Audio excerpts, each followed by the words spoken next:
Nakatikim nga ng isang malupit ang isang reporter na ito. Nang tahasan ba namang tanungin si Alden Richards patungkol sa pakikipagsama niya kay Catriona Gray at inaakusahan ito na naninira ng isang relasyon. Ito ang tahasang sinabi ni Alden Richards, "Hindi po ako nakikiapid," na tila patama na rin sa mga bumabatikos pumapasok sa kanyang relasyon patungkol kay Maine Mendoza. Ito kasi ang diretsong sinagot ni Alden Richards nang tanungin siya ng isang reporter kung totoo ba ang chismis na siya ang dahilan ng pagkakalabuan ngayon ni Samuel B. at Catriona Gray. Nagsimula kasi ito nang magsama si Alden Richards at Catriona Gray sa isang endorsement.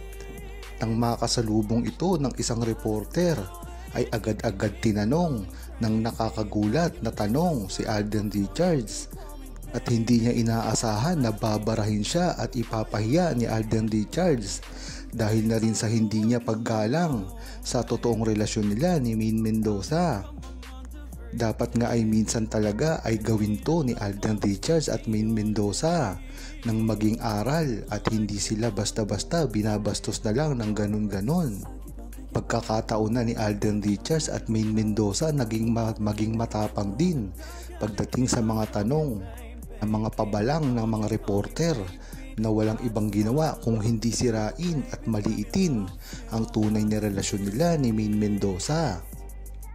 Kalat na kalat nga ngayon sa internet ang ginawang pagpapakita ni Alden Richards ng pananabla kay Sanya Lopez. Kitang-kita kasi dito ginagawa niyang pag-iwas ang pagpapansin naman mismo ni Sanya Lopez sa kanya. Sa dami nga kasi ng bumabatikos ngayon sa relasyon ni Maine Mendoza at Alden Richards ay siguro nga ay gumawa ng hakbang si Alden Richards para hindi na ito palakihin pa ng media, lalong-lalo na ngayon na may proyekto pa silang dalawa ni Sanya Lopez at dito nga sa ginawang publikong gathering na ito ay ipinakita mismo ni Alden Richards na hindi siya interesado sa kahit sino man ngayon. Ayon nga sa isang interview mismo ni Sanya Lopez ay itinanong ito kung meron daw ba siyang boyfriend at wala itong sinabi.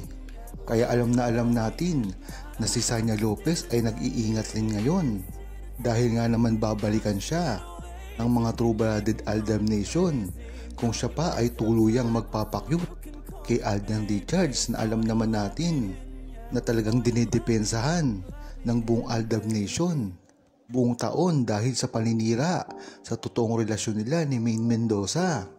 Dapat na nga rin makatunog si Sanya Lopez nang sa gayon ay maintindihan niya kung bakit siya iniiwasan mismo ni Alden Richards dahil na rin ito kay Maine Mendoza na alam natin na talagang malaking gulo kung ipagpapatuloy pa ni Sanya Lopez at ng ibang babae na lumapit ay magpakyut kay Alden Richards.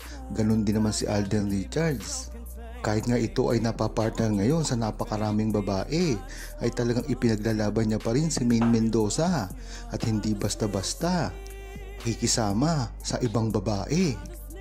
Marahil ay hindi na nga ito nakakagulat dahil ang balitang ito ay paulit-ulit lamang. Meron na namang isang merong nagkakagusto kay Alden Richards. Ito ay in-interview pa mismo sa Boy Abunda. Bakit nga naman pag-aaksayan pa nila ng panahon ito kung talagang wala silang balak para kay Alden Richards? Alam naman kasi natin na isa si Alden Richards sa pinakasikat na artista sa GMA. Kaya talagang kung gamitin na lang ang kanyang pangalan ay ganun-ganun na lamang. Ito ay nabanggit ng isang babae na meant to be raw sila ni Alden Richards o itinadhana dahil parati raw silang nagkikita sa Korea at sa Canada at pinaunlakan siya neto bilang sumayaw sa TikTok. Kaya siguro ay nami-misinterpret niya ang kagandahang loob ni Alden Richards dahil alam naman dati natin kung gaano talaga kagabait at ka-game si Alden Richards. Kahit sino pa sila. Ngunit isa lang ang alam natin dito. Ito na naman ay isang paninira para sa kanilang dalawa ni Maine Mendoza at lalong-lalo na sa dami ng issue ngayon na ibinabato kay Maine Mendoza at Alden Richards. Talagang hindi mo maiisip na talagang ganun ang balak nila. Isa rin kasing itong panlilin lang dahil sa dami naman ng mga babae ang nililink ngayon kay Alden Richards.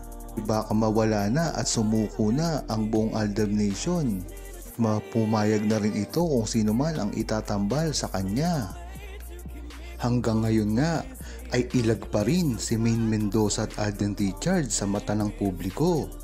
Dahil rin ito sa pressure na natatanggap nila sa mga army na talagang sa simula pa lamang ay naninira na sa kanilang karir.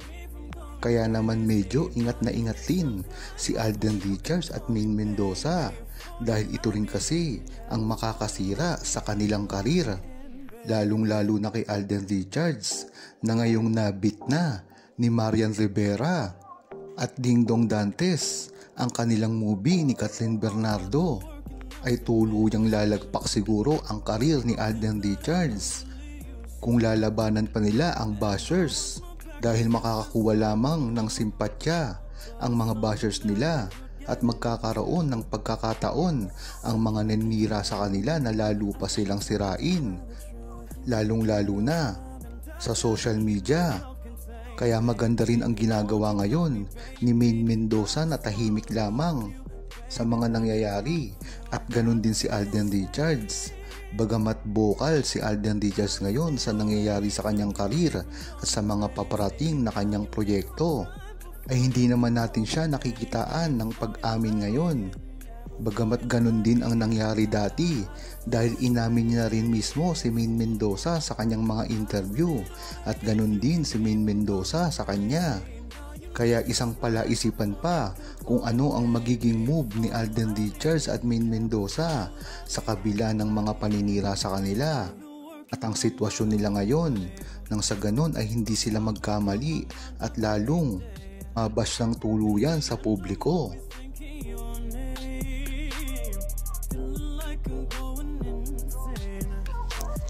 Huwag kalimutang mag-subscribe, comment at i-like ang video na ito. Thanks for watching! Self-contained, baby. Won't you call me baby? I just wanna love you, baby. Let me love you.